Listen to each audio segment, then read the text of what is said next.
रानी बादशाह महलों में आ गई। शादी को थोड़ा सा समय व्यतीत हो गया।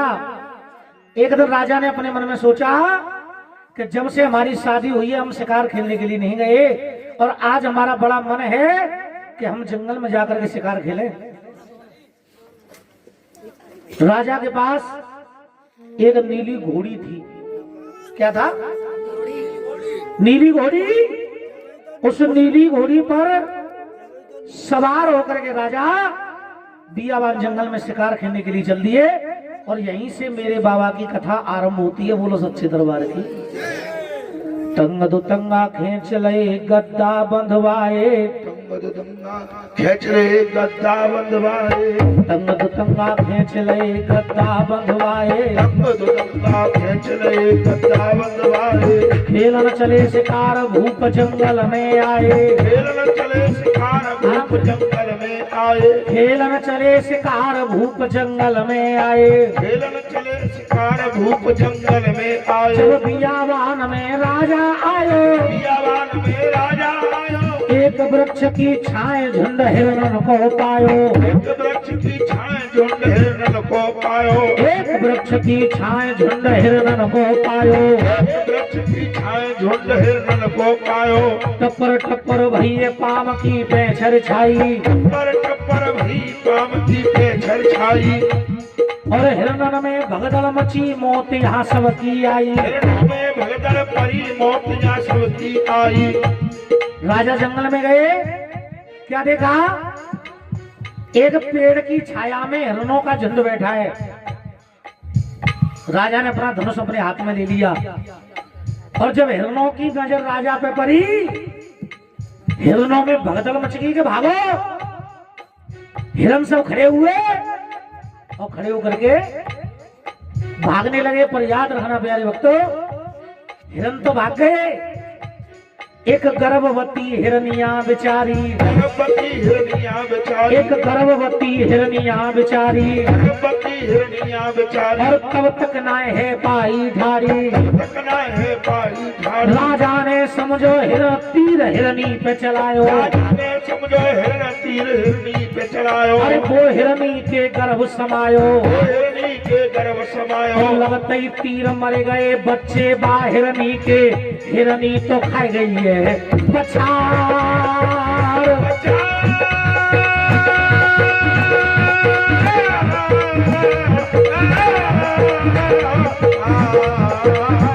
अरे हिरनी धरती पे गिर गई। राजा ने देखा हिरन तो भाग गए। एक गर्भवती हिरनिया बेचारी, तब तक ना है पाई ठाड़ी। एक गर्भवती हिरनी थी प्यारे भक्तों, खड़ी नहीं हो पाई और धीरे धीरे खड़ी भी हो गई, भाग नहीं पाई। और जब भाग नहीं पाई तो राजा ने समझा कि ये तो बड़ा जिद्दी हिरन है, सबको मरने का डर है पर इसे मरने का डर नहीं है, ये भाग के नहीं जा रहा है, इसका शिकार तो करूंगा। राजा ने अपना तीर चलाया तो वो तीर उस गर्भवती हिरनी के गर्भ पे जाकर के लगाए। प्यारे भक्तों, जब तीर हिरनी के लगा, बाके भयो गर्भ के पार, आंखों से आंसू बह रहे, हिरनी ठाड़े ते खाते। हिरनी एकदम से जमीन पे गिर गई, आंखों से आंसुओं की धारा बहने लगी। राजा से कहने लगी, राजा मैंने तेरा क्या बिगाड़ा था रे पापी, जो तूने आकर के मुझे मार दिया। मेरा कोई दोष नहीं था,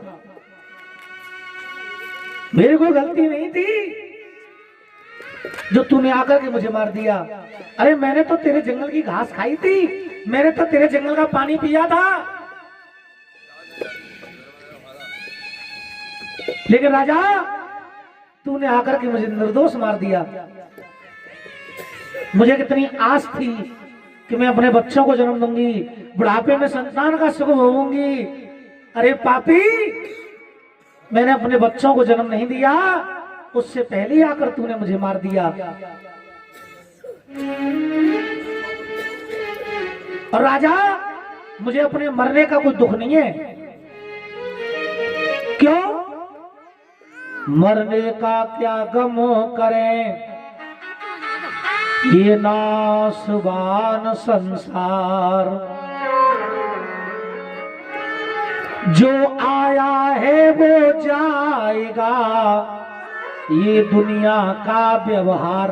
मुझे अपने मरने का कोई दुख नहीं है, क्योंकि जिसने धरती पर जन्म लिया है आज नहीं तो कल सबको मरना है, सबको मरना है। आज मैं मर रही हूं राजा, कल तुझको भी मरना है। बहुत पुरानी कहावत है कि जिसने जन्म लिया है उसे मरना पड़ेगा, लेकिन जिसने जन्म ही नहीं लिया वो क्यों मर रहा है? जो कितनी गहरी बात कही उस ने प्यारे भक्तों। जिसने जन्म लिया उसे मरना पड़ेगा, लेकिन जिसने जन्म ही नहीं लिया वो क्यों मर रहा है? मेरे गर्भ के बच्चों ने भी जन्म नहीं लिया, इन्होंने तो तेरे जंगल को देखा भी नहीं, इन्होंने तो तेरे जंगल की घास भी नहीं खाई, तेरे जंगल का पानी भी नहीं पिया। मेरे बच्चों पर तेरा कौन सा कर्ज था जो तूने मेरे बच्चों को मार दिया? चल मेरे ऊपर तेरा कर्ज था। राजा हाथ जोड़ के खड़े हो गए। हिरनी कहने लगी, राजा मैं तुझे श्राप देती हूं। उस गर्भवती हिरनी ने मरने से पहले राजा को श्राप दे दिया और कह दिया, राजा तू किस्मत का हेटा होगा, राजा तू किस्मत का हेटा होगा, और तेरे घर में पैदा नहीं बेटा होगा। जैसे मैंने अपनी औलाद का चेहरा नहीं देखा है, तुम भी अपनी औलाद का चेहरा नहीं देख पाओगे। श्राप है मेरा।